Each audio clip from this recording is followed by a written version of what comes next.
ನಮಸ್ತೆ. ಇವತ್ತು ಭಾನುವಾರ ಮಳೆ ಬರ್ತಾ ಇದೆ ಆಚೆ. ಸೊ ನಾನು ಸ್ವಲ್ಪ ಶಾಪ್ನ ಬೇಗ ಕ್ಲೋಸ್ ಮಾಡ್ಕೊಂಡು ಬಂದೆ. ಹಂಗಾಗಿ ಇವತ್ತು ಮೊಟ್ಟೆ ಬೋಂಡ ಮಾಡೋಣ ಅಂಥೇಳಿ ಮಾಡ್ತಾಯಿದ್ದೀನಿ. ಮೊಟ್ಟೆ ಬೋಂಡ ಮಾಡೋದು ಹೆಂಗೆ ಅಂತ ನಿಮಗೆ ರೆಸಿಪಿ ಬೇಕು ಅಂದರೆ ಖಂಡಿತ ಕಮೆಂಟ್ ಮಾಡಿ ಹೇಳ್ಕೊಡ್ತೀನಿ. ಈಗಲೂ ಸ್ವಲ್ಪ ಸಿಂಪಲಾಗಿ ಹೇಳ್ಕೊಡ್ತೀನಿ, ನೋಡ್ಕೊಳ್ಳಿ.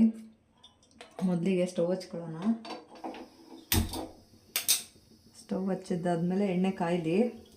ನೋಡಿ, ಇಲ್ಲಿ ಕಡಲೆ ಹಸಿಟ್ಟು ಮತ್ತು ಉಪ್ಪು ಮತ್ತು ಸ್ವಲ್ಪ ಚಿಲ್ಲಿ ಪೌಡ್ರು ಮತ್ತು ಸ್ವಲ್ಪ ಸೋಡಾನ ಹಾಕ್ಕೊಂಡು ನೋಡಿ ಈ ಅದಕ್ಕೆ ಕಲಿಸ್ಕೊಂಡಿದ್ದೀನಿ. ನೋಡಿ, ಈ ಹದ ಇರಬೇಕು. ಜಾಸ್ತಿ ತೆಳ್ಳಗೂ ಮಾಡಬಾರ್ದು, ಗಟ್ಟಿಗೂ ಮಾಡಬಾರ್ದು. ಇನ್ನು ಮೊಟ್ಟೆನ ಬೇಯಿಸ್ಕೊಂಡು ಈ ಥರ ಕಟ್ ಮಾಡಿ ಇಟ್ಕೊಂಡಿದ್ದೀನಿ. ಒಂದು ಮೊಟ್ಟೆ ಫುಲ್ಲು ಹಂಗೇ ಉಂಡೆ ಮಾಡಿ ಹಾಕ್ಬೋದು. ಬಟ್ ಯಾಕೆ ಹಾಕ್ತಾ ಇಲ್ಲ ಅಂದರೆ, ಸೊ ಮೊಟ್ಟೆ ಫುಲ್ಲು ಒಂದು ಮೊಟ್ಟೆನೇ ಹಾಕಿ ಬೋಂಡ ಮಾಡ್ಬೋದು. ಬಟ್ ಆ ಥರ ನಾನು ಮಾಡ್ತಾ ಇಲ್ಲ. ನೀವು ಯಾರು ಮಾಡ್ಕೋಬೇಡಿ. ಯಾಕೆ ಅಂತ ಹೇಳಿದ್ರೆ ಉಂಡೆ ಮೊಟ್ಟೆ ಹಾಕಿದಾಗ ಅದು ಸಿಡಿಯುತ್ತೆ.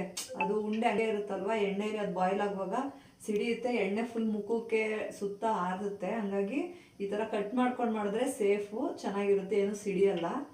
ಸೊ ಎಣ್ಣೆ ಇನ್ನೂ ಬಿಸಿ ಆಗಬೇಕು. ಇವತ್ತು ಮೊಟ್ಟೆ ಬೋಂಡ, ಮೊಳಕೆ ಹುಳ್ಳಿಕಾಳು ಸಾಂಬಾರು.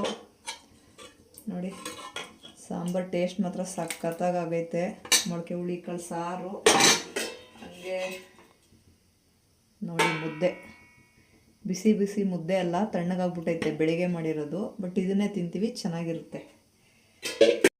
ಇನ್ನು ನಾವು ಮೊಟ್ಟೆ ಬೋಂಡ ಮಾಡೋ ಅಷ್ಟರಲ್ಲಿ ರೈಸು ಫುಲ್ ಆರಿ ತಣ್ಣಗಾಗುತ್ತೆ. ಮೊಟ್ಟೆ ಬೋಂಡ, ಮೊಳಕೆ ಹುಳ್ಳಿಕಾಳು ಸಾಂಬಾರು, ಮುದ್ದೆ, ರೈಸು ಸಂಡೇ ಸ್ಪೆಷಲ್, ತುಂಬ ಚೆನ್ನಾಗಿರುತ್ತೆ.